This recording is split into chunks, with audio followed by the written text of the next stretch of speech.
Secretário Jean Gorenstein, bom dia. Ontem o governador João Dória já antecipou que vai ter alguma restrição.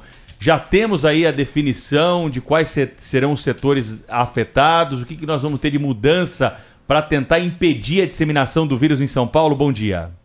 Bom dia, Pedro. Bom dia a todos os ouvintes da Rádio Bandeirantes. É um prazer conversar com vocês. Na verdade, hoje, agora, a partir das 10 horas, nós teremos uma reunião da Secretaria de Estado da Saúde, do Comitê Científico, sob a liderança do governador João Dória, para definir quais serão as estratégias a serem traçadas para evitar a disseminação de duas pandemias que nós estamos vivendo, tanto a do Covid, com a nova variante Ômicron, como também da gripe, especialmente com uma nova variante H3N2 da cepa Darwin, uma nova cepa, mesma que vem assolando tanto o hemisfério norte, os Estados Unidos, como também a Europa e a Ásia. Secretário Jean Gorenstein, eu trouxe agora a informação que a Prefeitura deve anunciar hoje uma ampliação do horário do atendimento das AMAs, né, até às 10 horas da noite aqui na cidade de São Paulo. O governo do estado também está preocupado com o atendimento das pessoas que já foram infectadas, que precisam do suporte hospitalar. Quantos gripários nós temos aí no estado de São Paulo? E há algum anúncio previsto também de ampliação desse atendimento para quem está precisando? Perceba que os atendimentos que são dados pela rede pública são especialmente atendimentos municipais, tanto nas unidades básicas de saúde como nas unidades de pronto atendimento. As unidades do Estado, elas têm uma outra linha que é exatamente a internação, o acolhimento vindo dessas unidades de saúde municipais que solicitam as internações nos nossos serviços. O que nós temos um aumento, um incremento do número de internações, especialmente nas enfermarias por síndromes respiratórias agudas, ou seja, pessoas que passam a ter algum desconforto respiratório e, portanto, vão muito mais para as enfermarias do que para as UTIs. Mas nós também temos pessoas sendo acolhidas nas nossas UTIs e, por isso, esse olhar de atenção. Felizmente, estamos em números muito melhores e menores do que aqueles que vimos, tanto na primeira quanto também, e principalmente, na segunda onda. Mas temos que ter esse olhar de atenção, uma vez que tanto a cepa da gripe quanto a Ômicron, elas se disseminam muito rapidamente, muito mais facilmente. Secretário Jean Gorenstein, bom dia. Aqui é a Thaís Freitas. Queria perguntar para o senhor o seguinte. O senhor, como secretário de saúde, como médico, defende que tipo de medida em relação a grandes aglomerações? O governador João Dória já disse que algo vai ser anunciado nesse sentido hoje. Qual que é a posição do senhor sobre isso? Pois é, Thaís, é exatamente essa discussão que nós temos que ter. Nós não podemos permitir que as pessoas se aglomerem nos grandes eventos, fazendo então com que essas aglomerações, geralmente sem o segmento das normas sanitárias, a utilização de máscara, mínimo distanciamento, as pessoas acabam confraternizando, isso passa a ser uma condição de risco de transmissão. O que estamos vendo hoje era algo que nós já esperávamos, que se deve às aglomerações que são feitas minimamente dentro de residências, de vilas, de condomínios, praias, e as pessoas então acabam fazendo tudo isso com a tranquilidade, mas eu já tomei a vacina, eu estou protegido, está tudo ótimo, pode me abraçar que nós estamos vacinados. E não é bem assim, porque a vacina, ela não impede das pessoas serem infectadas, ela impede que haja formas graves e mortes. É esse o objetivo da vacina, que é isso que nós temos tido como efeito. Apesar de um grande número de casos, nem por isso nós sobrecarregamos os serviços de saúde. É importante entender que hoje nós estamos aumentando os serviços na porta do hospital, quer dizer, no pronto-socorro, mas não dentro do hospital. Mas temos esse olhar de atenção para essas aglomerações como condições de disseminação maior de vírus respiratórios, tanto da gripe como como também da Covid-19. Só para entender melhor, secretário, do ponto de vista médico, o que é uma grande aglomeração? É uma aglomeração de 50, 100 pessoas, 1.000, 10.000, 40.000? Porque dependendo da classificação, isso atinge de forma diferente algumas atividades, né? Pois é, Thaís, você é excelente repórter, você já quer que eu faça spoiler no ar.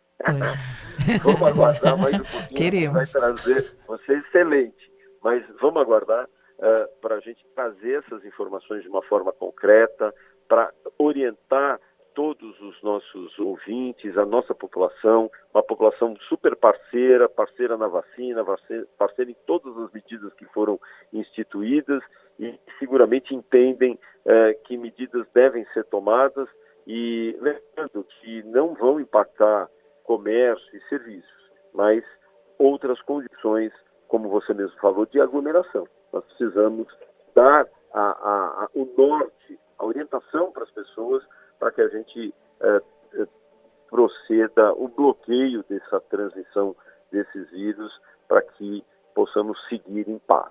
Justamente, doutor Jean, Sônia Blota aqui, um prazer estar falando com o senhor.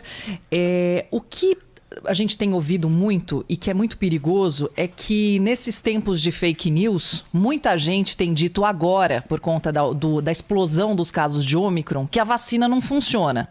O que é uma informação errada. De que forma o governo, os senhores estão trabalhando isso para que chegue realmente a informação para a população que a vacina, ela previne as formas mais graves da doença? E eu aproveito também para perguntar para o senhor a questão da vacinação infantil. Tem muita gente em dúvida se há efeitos colaterais em relação aos pequenos. Pois é, Soninha, bom dia a você.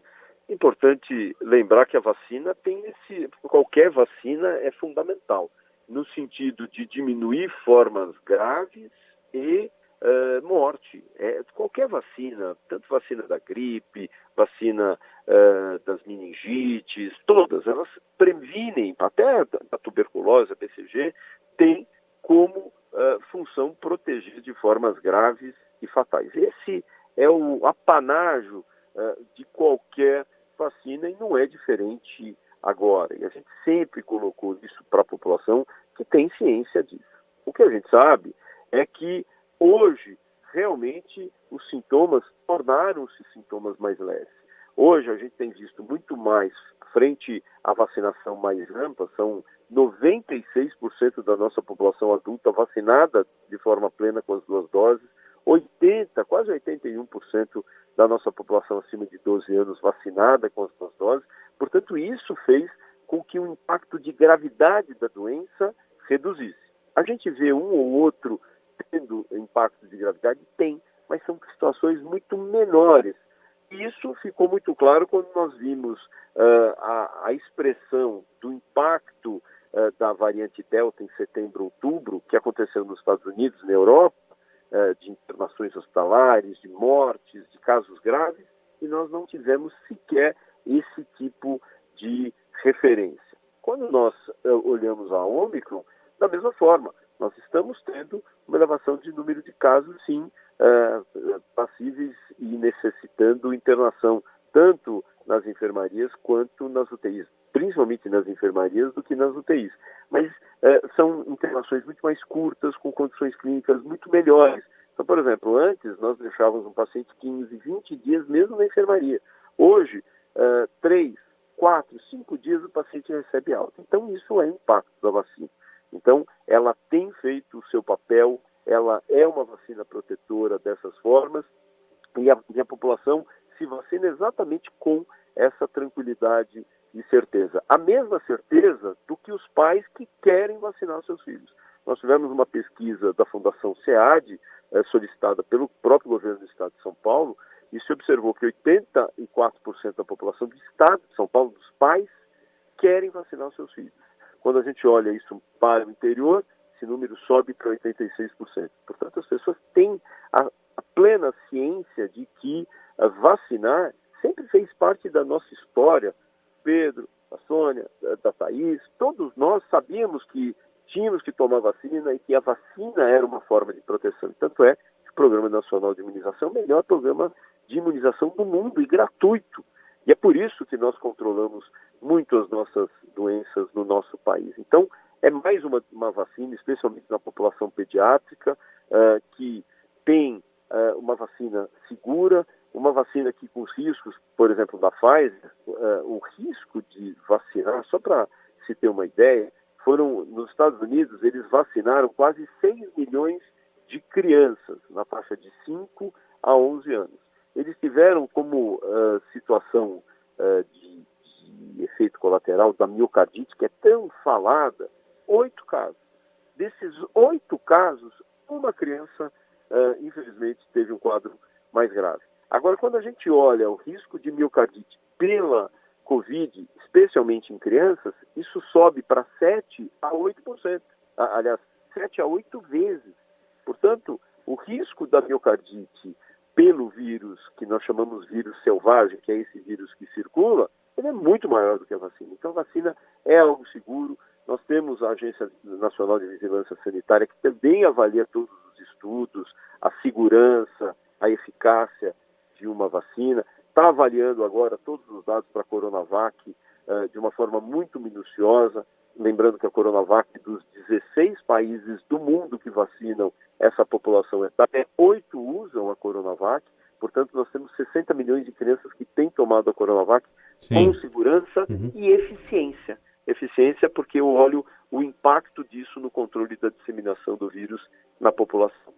Secretário Jean Gorenstein, secretário estadual de Saúde de São Paulo, conversou com os ouvintes da Rádio Bandeirantes nessa manhã. Obrigado pela entrevista, viu, secretário? Até uma próxima. Cadê o secretário? Já foi?